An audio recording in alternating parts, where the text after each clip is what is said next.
Assalamualaikum warahmatullahi wabarakatuh. Bapak Ibu yang saya sayangi dan saya muliakan di seluruh penjuru Indonesia. Juga mari kita berhenti sejenak dari segala kesibukan, tarik nafas dalam-dalam dan jujur pada diri sendiri. Apakah setiap kali bangun di pagi hari, tubuh terasa seperti habis dihantam badai, kepala berat, leher kaku, punggung pegal, dan perut terasa penuh gas? Padahal semalam tidak makan banyak. Tidur pun gelisah, sering terbangun di tengah malam. Lalu paginya, bukan kesegaran yang didapat, melainkan kelelahan yang sama seperti saat hendak tidur. Padahal kita sudah berusaha hidup benar. Makan tidak macam-macam, lauknya sederhana, teh pun sudah dikurangi gulanya.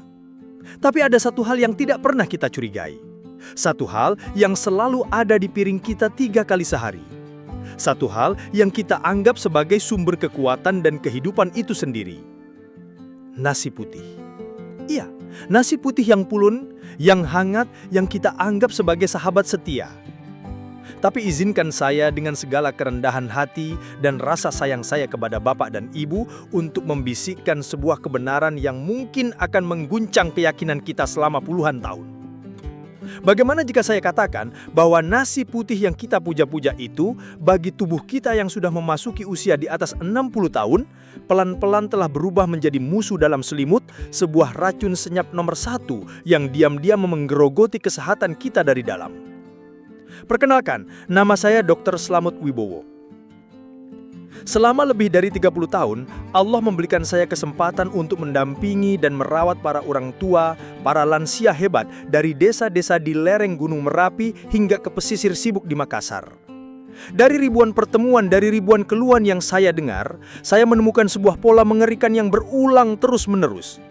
Keluhan seperti diabetes yang tak kunjung turun, kolesterol yang bandel, asam urat yang sering kambuh, kaki yang kebas dan kesemutan, mata yang semakin kabur, hingga ingatan yang mulai menurun, ternyata seringkali memiliki satu akar masalah yang sama. Satu tersangka utama yang tidak pernah kita duga. Bukan gorengan, bukan santan, bukan pula kopi. Tersangka utamanya adalah cara kita memandang dan mengkonsumsi nasi putih. Ini bukan salah bapak atau ibu. Ini adalah sebuah konspirasi, keheningan di masyarakat kita. Sebuah kebiasaan turun-temurun yang tidak pernah dipertanyakan sehingga kita semua terjebak di dalamnya.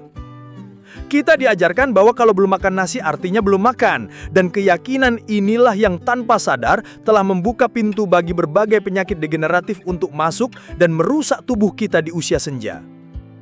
Maka dari itu, dalam video yang sangat penting ini, saya tidak akan berbicara basa-basi.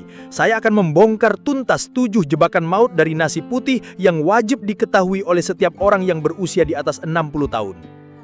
Ini bukan untuk menakut-nakuti. Sekali lagi, ini bukan untuk membuat bapak dan ibu cemas. Ini adalah bentuk kasih sayang saya. Sebuah undangan untuk kita bersama-sama merebut kembali kendali atas kesehatan kita. Saya akan tunjukkan kesalahannya. Saya akan jelaskan mengapa itu berbahaya dengan bahasa yang paling sederhana. Dan yang terpenting, saya akan berikan solusi yang mudah, murah, dan bisa langsung diterapkan besok pagi. Tetaplah bersama saya sampai akhir. Karena jebakan nomor 6 adalah yang paling sering kita lakukan tanpa sadar, dan solusi untuk jebakan nomor 7 adalah yang paling cepat memberikan hasil. Jika bapak dan ibu benar-benar serius ingin hidup lebih sehat, lebih berenergi, dan terbebas dari nyeri di sisa umur yang berkah ini, mari kita mulai perjalanan ini bersama. Tuliskan di kolom komentar, saya siap belajar, sebagai tanda komitmen kita. Mari kita mulai dengan jebakan yang pertama. Jebakan maut nomor 1 adalah anggapan bahwa nasi putih adalah sumber energi terbaik dan tak tergantikan, terutama setelah bekerja atau beraktivitas. Ini adalah kekeliruan paling fundamental yang menjadi fondasi dari semua masalah lainnya. Kita berpikir, setelah menyapu halaman, setelah dari sawah, atau setelah seharian di pasar, tubuh butuh energi cepat, dan cara termudah adalah dengan sepiring penuh nasi hangat. Rasanya, tenaga langsung kembali. Betul, tapi disinilah bencana itu dimulai. Nasi putih adalah karbohidrat sederhana dengan indeks glikemik yang sangat tinggi. Bayangkan, sebuah tungku api. Karbohidrat kompleks seperti ubi atau singkong adalah kayu bakar yang besar. Ia terbakar pelan-pelan, memberikan panas yang stabil dan tahan lama. Sedangkan nasi putih, ia ibarat bensin yang disiramkan ke api. Memang apinya langsung berkobar besar, duar. Tapi hanya sesaat, lalu langsung padam bahkan meninggalkan jelaga. Begitulah yang terjadi di dalam tubuh kita. Saat nasi putih masuk, ia dengan sekejap diubah menjadi gula, membanjiri aliran darah kita dalam sebuah fenomena yang saya sebut sebagai tsunami gula. Pankreas kita, organ kecil yang malang itu, dipaksa bekerja pontang-panting menjerit histeris untuk mengeluarkan hormon insulin sebanyak-banyaknya demi meredam tsunami gula ini. Bagi tubuh anak muda, mungkin pankreasnya masih kuat. Tapi bagi tubuh lansia, yang ibarat mesin yang sudah bekerja 60 tahun lebih, kerja paksa ini akan membuatnya cepat lelah, cepat haus, dan akhirnya rusak. Inilah awal dari resistensi insulin, gerbang utama menuju diabetes. Energi yang Bapak Ibu rasakan setelah makan nasi itu adalah energi palsu, energi sesaat yang dibayar dengan kerusakan organ jangka panjang. Saya teringat kisah Pak Karto, seorang pensiunan mandor bangunan dari Sragen. Usia beliau 68 tahun. Beliau datang ke saya dengan keluhan klasik, "Dok, saya ini aneh. Habis makan nasi banyak rasanya ngantuk sekali. Badan lemes. Tapi kalau nggak makan nasi rasanya gemeter. Nggak ada tenaga sama sekali." Wajahnya tampak bingung dan putus asa. Gula darahnya selalu di atas 250, padahal sudah minum obat rutin. Saya tidak mengubah obatnya. Saya hanya mengubah satu hal. Saya bilang, "Pak Karto, coba selama 2 minggu, setiap kali makan, porsi nasinya dikurangi setengah. Setengah. Sisanya diganti dengan 1 buah kentang rebus atau 2 potong tahu kukus." Awalnya beliau ragu. "Nanti saya lemes, Dok." Saya yakinkan, "Dicoba dulu, Pak. Anggap saja ini obat tambahan dari saya." Apa yang terjadi? 2 minggu kemudian, Pak Kartoang kembali dengan senyum yang lebih lebar. "Dok, ajaib. Badan saya rasanya lebih enteng. Rasa ngantuk setelah makan hilang. Dan yang paling penting, saya tidak lagi gemetaran kalau telat makan.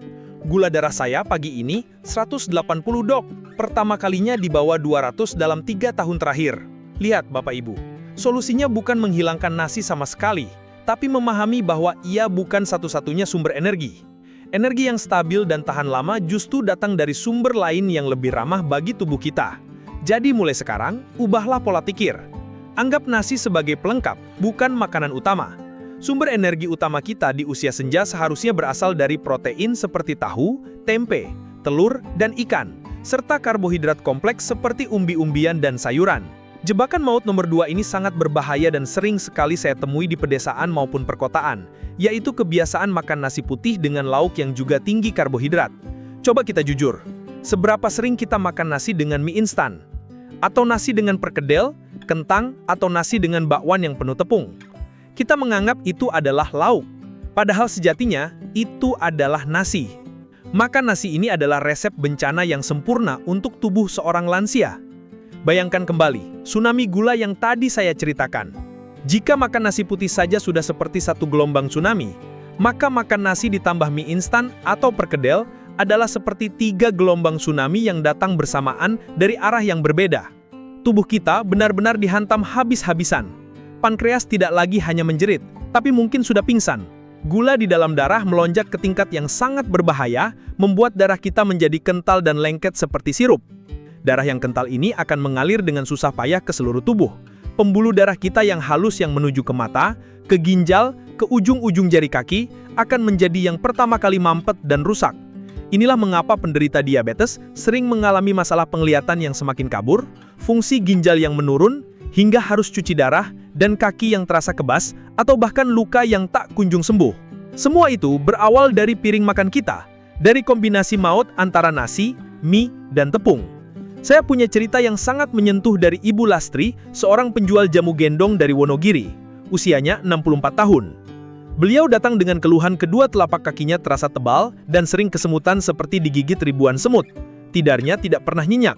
Setelah saya periksa gula darahnya, memang tinggi. Lalu saya tanya kebiasaan makannya. "Saya makannya sederhana kok, Dok. Pagi nasi sama bakwan, 1, siang nasi sama tahu bacem, malam kadang nasi sama kerupuk saja. Sudah cukup." Hati saya miris mendengarnya. Saya jelaskan pelan-pelan, Ibu. Yang jadi masalah bukan kesederhanaannya, tapi jenisnya. Bakwan itu tepung, kerupuk itu tepung. Ibu setiap hari makan nasi ditambah tepung. Itu yang membuat darah ibu jadi kental dan aliran darah ke kaki tidak lancar. Saya sarankan beliau mengganti lauknya. Coba Bu, bakwannya diganti tempe kukus, kerupuknya diganti 1 butir telur rebus, nasinya tetap setengah piring. Sebulan kemudian Ibu Lasri datang lagi. Kali ini bukan untuk berobat, tapi untuk mengantar sebotol kunyit asam buatan sendiri. Sambil tersenyum haru beliau berkata, "Matur nuwun sanget dok, geringgingan di kaki saya sudah banyak berkurang. Sekarang saya bisa tidur lebih nyenyak. Ternyata benar, lauk saya yang salah." Selama ini Bapak Ibu yang saya muliakan, lauk itu seharusnya menjadi penyeimbang nasi, bukan penambah beban. Lauk yang benar untuk lansia adalah yang kaya protein dan serat. Contohnya ikan kukus, ayam tanpa kulit, tahu, tempe, telur, dan sayur-sayuran berdaun hijau. Saya mohon hindari menggabungkan nasi dengan sumber karbohidrat lain dalam satu piring. Pisahkan mereka. Jika hari ini sudah makan nasi, jangan makan mie atau roti. Jika ingin makan kentang, jangan makan nasi. Prinsip sederhana ini bisa menyelamatkan ginjal dan mata Bapak Ibu di masa depan. Jebakan maut nomor 3, dan ini mungkin yang paling mengejutkan bagi banyak orang, yaitu kebiasaan sarapan dengan nasi putih. Loh dok, sarapan kan penting untuk tenaga seharian. Betul, sarapan sangat penting. Tapi sarapan dengan nasi putih bagi lansia adalah sebuah kesalahan fatal. Izinkan saya jelaskan. Setelah kita tidur semalaman, sekitar 8-10 jam, tubuh kita berada dalam kondisi puasa. Di pagi hari, sensitivitas sel tubuh kita terhadap insulin sedang berada di puncaknya. Artinya, sel kita sangat ganas dalam menyerap gula. Jika di saat seperti itu kita langsung memasukkan nasi putih, si bom gula itu, maka lonjakan gula darah yang terjadi akan jauh lebih dahsyat dibandingkan saat makan siang atau malam. Ini akan memicu peradangan di seluruh tubuh. Peradangan kronis tingkat rendah inilah yang menjadi biang keladi dari hampir semua penyakit penuaan. Mulai dari nyeri sendi atau rematik yang sering kumat di pagi hari, tekanan darah tinggi yang sulit dikontrol, hingga kerusakan sel-sel otak yang mempercepat kepikunan. Rasa kaku dan nyeri yang Bapak Ibu rasakan saat bangun tidur itu seringkali diperparah oleh sarapan nasi putih yang kita santap. 30 menit kemudian, tubuh yang sedang meradang disiram lagi dengan bensin peradangan, maka jadilah api yang semakin mengkobar. Saya ingin berbagi pengalaman dari Pak Suryo, seorang pensiunan guru SD dari Magelang usia 71 tahun. Beliau adalah gambaran pasien yang sangat disiplin, minum obat teratur, tidak merokok, tidak minum kopi. Tapi anehnya, tekanan darahnya selalu tinggi di kisaran 160/100, dan lututnya selalu bengkak dan nyeri. Setiap pagi, beliau sampai frustasi. Satu hari saya tanya detail tentang sarapannya. "Saya sarapan biasa dok, nasi setengah piring, sama sayur bening dan sepotong tempe goreng. Pola yang terlihat sangat sehat bukan?" Tapi, saya menemukan celahnya. Saya menyarankan sebuah eksperimen. "Mbak Suryo, coba untuk 1 bulan ke depan, sarapannya jangan pakai nasi sama sekali. Gantilah dengan 2 buah ubi celembu yang dikukus, atau semangkuk bubur oatmeal tanpa gula. Makan nasinya nanti saja pas makan siang." Beliau setuju untuk mencoba. Hasilnya sungguh di luar dugaan. 4 minggu kemudian, beliau datang dengan catatan tekanan darahnya rata-rata 135/85. Dan yang membuatnya paling bahagia adalah nyeri di lututnya berkurang drastis. Beliau bisa kembali berjalan pagi keliling komplek tanpa harus terpincang-pincang. "Saya tidak menyangka dok, ternyata biang keroknya ada di sarapan nasi selama puluhan tahun ini," kata beliau dengan mata berkaca-kaca. Bapak Ibu, sarapan adalah waktu emas untuk memberikan nutrisi terbaik bagi tubuh, bukan untuk meracuninya dengan gula. Sarapan terbaik untuk lansia adalah yang kaya serat dan protein yang melepaskan energi secara perlahan. Contohnya, ubi talas atau singkong rebus, bubur kacang hijau tanpa santan, atau 2 butir telur rebus ditambah semangkuk kecil sayuran. Simpan jatah nasi putih Bapak dan Ibu untuk makan siang saja. Perubahan kecil ini akan memberikan dampak yang luar biasa bagi tingkat peradangan di tubuh Anda. Jebakan maut nomor 4 adalah mengonsumsi nasi putih yang sudah dingin dan dipanaskan kembali. Ini adalah kebiasaan yang sangat lumrah di rumah tangga kita. Nasi sisa semalam daripada dibuang, lebih baik dipanaskan lagi di magic jar atau dikukus. Dari segi penghematan memang baik, tapi dari segi kesehatan ini adalah sebuah ancaman tersembunyi. Saat nasi didinginkan, struktur patinya akan berubah menjadi sesuatu yang disebut pati resisten. Pati resistens ini sebenarnya bagus, karena ia tidak mudah dicerna dan tidak menaikkan gula darah secepat nasi panas. Masalahnya muncul ketika nasi dingin ini kita panaskan kembali. Proses pemanasan ulang ini menurut beberapa penelitian justru membuat pati di dalam nasi menjadi jauh lebih mudah terurai menjadi gula saat masuk ke dalam pencernaan. Bahkan lebih cepat daripada nasi yang baru matang. Jadi, nasi yang dipanaskan ulang memiliki potensi untuk menciptakan lonjakan gula darah yang lebih parah. Selain itu, nasi yang dibiarkan terlalu lama di suhu ruang sebelum dipanaskan kembali beresiko ditumbuhi bakteri bernama Bacillus cereus. Bakteri ini bisa menghasilkan racun yang tidak mati oleh pemanasan dan dapat menyebabkan keracunan makanan dengan gejala mual, muntah, dan diare. Bagi lansia yang sistem pencernaannya lebih sensitif dan daya tahan tubuhnya tidak sekuat dulu, hal ini bisa menjadi sangat berbahaya dan menyebabkan dehidrasi. Saya teringat kasus Ibu Fatimah dari Gresik usia 66 tahun. Beliau sering mengeluh perutnya kembung, begah, dan sering diare, tanpa sebab yang jelas. Beliau sampai takut makan macam-macam. Setelah saya usut kebiasaan dapurnya, ternyata beliau dan suaminya hanya tinggal berdua. Mereka sering memasak nasi untuk seharian penuh, lalu memanaskannya berulang kali agar tetap hangat. Saya jelaskan resikonya dan saya sarankan, ibu coba masak nasinya sedikit-sedikit saja, pas untuk sekali makan. Kalaupun ada sisa, jangan dipanaskan lagi. Nasi sisa itu lebih baik diolah menjadi camilan lain, misalnya dikeringkan jadi intip atau digoreng jadi kerupuk gendar sesekali. Itu lebih aman daripada dipanaskan ulang. Awalnya repot, tapi setelah dijalani, keluhan kembung dan diare Ibu Fatimah berangsur-angsur hilang. Perutnya terasa jauh lebih nyaman. Jadi Bapak Ibu, demi kesehatan pencernaan dan kestabilan gula darah, usahakan untuk selalu mengkonsumsi nasi yang baru matang. Masaklah dalam porsi kecil yang pas untuk sekali makan. Jangan pernah memanaskan nasi berulang kali, terutama jika sudah dibiarkan semalaman. Kesehatan kita jauh lebih berharga daripada sepiring nasi sisa. Jebakan maut nomor 5 ini sangat halus dan sering kita lakukan tanpa rasa bersalah sama sekali, yaitu minum teh manis hangat bersamaan dengan makan nasi. Di warung-warung, makan di rumah, ini adalah pasangan yang ikonik. Rasanya makan jadi lebih nikmat dan lancar. Tapi di balik kenikmatan itu, ada 2 bahaya besar yang mengintai tubuh lansia. Pertama, ini adalah kombinasi dosis ganda gula. Nasi putih sudah merupakan bom gula. Lalu kita tambah lagi dengan gula dari teh manis. Ini memaksa pankreas kita bekerja 2 kali lebih keras. Tidak heran jika banyak penderita diabetes di Indonesia yang sulit sekali mengontrol gula darahnya karena mereka hanya fokus pada nasinya, tapi lupa pada minuman manis yang mendampinginya. Bahaya kedua, dan ini yang jarang sekali diketahui orang, adalah kandungan tanin di dalam teh. Tanin adalah senyawa yang memberikan rasa sepat teh.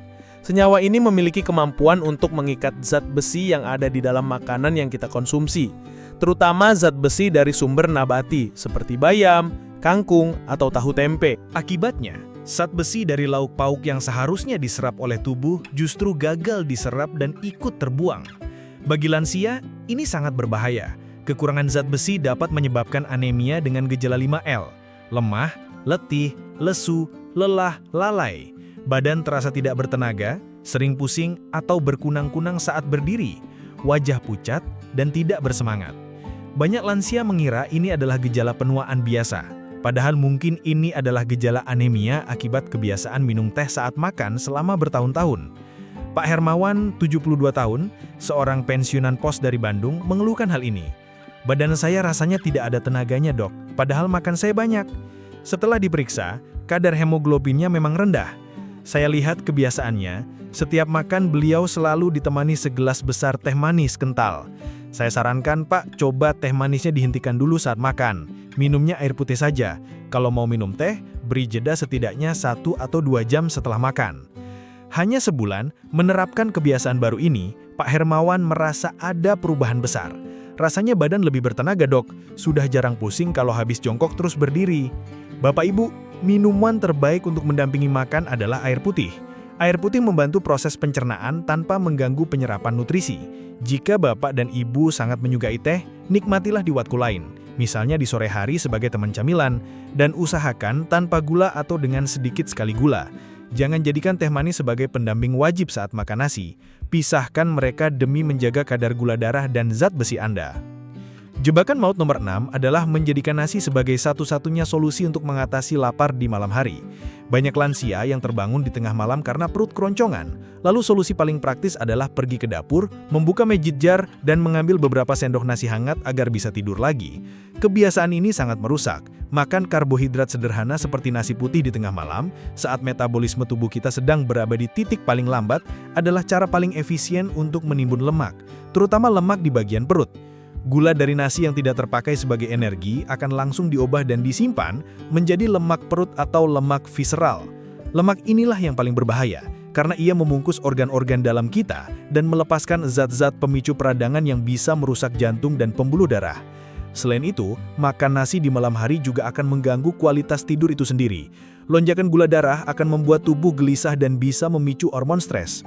Bapak dan ibu mungkin bisa tidur lagi, tapi tidurnya tidak akan nyenyak dan berkualitas.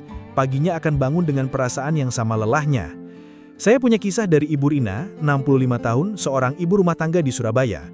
Beliau mengeluh, berat badannya terus naik padahal makannya tidak banyak dan lingkar perutnya semakin membesar. Tidurnya juga sering terganggu. Setelah digali, ternyata beliau punya kebiasaan ini. Hampir setiap jam 12 malam, beliau bangun dan makan 4 sendok nasi. Kalau tidak begitu saya tidak bisa tidur lagi dok, perut saya perih, katanya. Saya jelaskan dampak buruknya dan saya berikan solusi alternatif. Ibu rasa lapar di malam hari, itu seringkali bukan lapar sungguhan, tapi sinyal tubuh kekurangan protein atau cairan. Coba, sebelum tidur, siapkan segelas air putih dan segenggam kecil kacang almond atau 5 butir kacang mede di samping tempat tidur. Kalau terbangun, jangan makan nasi, minum dulu air putihnya, lalu makan kacangnya perlahan-lahan. Kacang-kacangan mengandung protein dan lemak sehat yang memberikan rasa kenyang lebih lama tanpa menyebabkan lonjakan gula. 2 minggu kemudian, Ibu Rina menelpon saya dengan suara gembira. Dok, berhasil. Saya sudah tidak pernah makan nasi lagi di malam hari. Tidur saya jauh lebih pulas, dan anehnya saya tidak merasa lapar lagi di tengah malam. Terima kasih banyak, dok. Bapak Ibu, jika rasa lapar menyerang di malam hari, lawan keinginan untuk membuka magic jar. Pilihlah camilan sehat yang kaya protein, seperti segenggam kecil kacang rebus, sepotong kecil tahu kukus, atau cukup dengan segelas air hangat. Itu jauh lebih baik untuk lingkar perut dan kualitas tidur Anda. Jebakan maut terakhir, nomor 7. Ini adalah jebakan psikologis yang paling kuat, yaitu keyakinan bahwa sedikit saja tidak apa-apa. Kita sering menyepelekan, cuma nambah nasinya 2 sendok saja tidak apa-apa. Atau, cuma hari ini saja makan nasi pakai mie, besok tidak lagi. Atau, cuma sekutu saja tidak akan berpengaruh. Bapak Ibu, bagi tubuh kita yang sudah sensitif, tidak ada yang namanya sedikit saja tidak apa-apa. Sedikit demi sedikit itu akan menumpuk menjadi bukit. 2 sendok nasi tambahan setiap hari dalam setahun bisa menaikkan berat badan beberapa kilogram. Sekerupuk setiap hari dalam sebulan sudah menambah beban peradangan yang signifikan. Tubuh kita merekam semuanya. Disiplin adalah kuncinya. Kesehatan di usia senja adalah hasil dari ribuan pilihan-pilihan kecil yang kita buat setiap hari. Bukan hasil dari satu tindakan besar. Konsistensi adalah segalanya. Jangan pernah meremehkan dampak dari satu kebiasaan kecil yang buruk jika dilakukan berulang-ulang. Begitu pula sebaliknya. Jangan pernah meremehkan kekuatan dari satu kebiasaan kecil yang baik jika dilakukan secara konsisten. Mengganti nasi putih dengan nasi merah, mengurangi 1 sendok gula di minuman, mengganti kerupuk dengan sepotong tempe. Semua itu adalah investasi kecil harian untuk masa tua yang lebih sehat dan bebas dari penderitaan. Pak Budi, 75 tahun dari Yogyakarta, adalah contoh nyata. Beliau berhasil menurunkan gula darahnya dari 300 menjadi 150, hanya dalam waktu 3 bulan. Rahasianya apa? Saat saya tanya, beliau menjawab, "Saya hanya melakukan satu hal dok, saya disiplin. Setiap kali saya mau mengambil nasi, saya selalu ingat nasihat dokter. Lalu saya kurangi 2 sendok dari porsi biasa saya. Setiap kali istri saya menawarkan gorengan, saya menolaknya dengan sopan dan memilih buah. Hanya itu saja yang saya lakukan, tapi saya lakukan setiap hari tanpa kecuali." Kisah Pak Budi adalah bukti bahwa kekuatan terbesar ada di dalam diri kita sendiri, di dalam kedisiplinan kita. Bapak dan Ibu yang saya cintai, kita sudah membahas tuntas 7 jebakan maut dari nasi putih.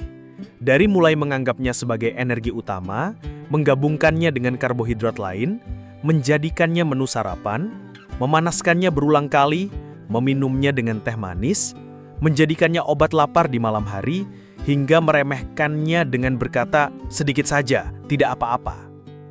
Semua ini bukan untuk menghakimi, tapi untuk menyadarkan. Nasi putih bukanlah iblis. Ia tidak perlu dimusuhi total. Tapi ia adalah sesuatu yang harus kita kelola dengan sangat bijak. Di usia senja, anggap ia sebagai tamu, bukan sebagai tuan rumah. Di piring kita, beri ia porsi yang kecil. Tempatkan ia di waktu yang tepat dan dampingi ia dengan teman-teman yang baik, seperti protein dan serat. Mulai hari ini, saya mengajak Bapak dan Ibu untuk membuat sebuah komitmen, bukan untuk saya, tapi untuk tubuh Anda sendiri, untuk masa depan Anda sendiri. Mulailah dengan satu langkah kecil, mungkin dengan mengurangi porsi nasi Anda siang ini, atau mungkin dengan tidak minum teh manis saat makan nanti. Pilih satu saja dan lakukan dengan konsisten. Lihatlah apa yang terjadi pada tubuh Anda dalam beberapa minggu ke depan. Saya yakin Anda akan terkejut dengan hasilnya. Tubuh kita ini luar biasa. Ia memiliki kemampuan untuk memperbaiki dirinya sendiri, asalkan kita berhenti meracuninya dan mulai memberinya nutrisi yang benar. Usia bukanlah vonis. Penyakit bukanlah takdir. Keduanya adalah hasil dari pilihan-pilihan kita. Dan hari ini, kita bisa memilih untuk menjadi lebih baik. Semoga informasi ini membuka wawasan dan memberikan manfaat yang besar. Jika Bapak dan Ibu merasa video ini penting, silahkan tekan tombol suka dan bagikan ke seluruh keluarga, teman, dan kerabat yang Anda sayangi. Mari kita sebarkan kebaikan ini bersama-sama.